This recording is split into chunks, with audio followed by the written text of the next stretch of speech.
Here we go. If I were the enemy of American freedom, I wouldn't fire a shot because I'd know they'd have at least one, or maybe two, rifle behind every blade of grass. I'd start in the schools. I'd tell the children that the air they exhale is poison, that their cow's flatulence is a threat, that the very fuels that built their hospitals, homes, and highways are destroying the planet. And they would believe me because I'd say it wrapped in words like sustainability and justice and equity. If I were the enemy of American freedom, I'd fund the downfall of their future. I'd pour money into the universities and think tanks to teach the brightest minds to despise the industry that feeds them and the country that protects them. I'd make them ban their own energy while I sold them the solar panels, batteries, and wind turbines that they now depend on, and they would call it progress.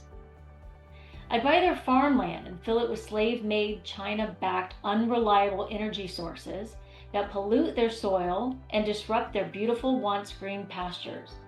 I'd send my chips into every router, every drone, every grid connection until their data, defense, and destiny flowed through my hands. I'd whisper to greedy anti-American globalist asset managers, invest in their oil, natural gas, and coal, the very fuels that built their civilization.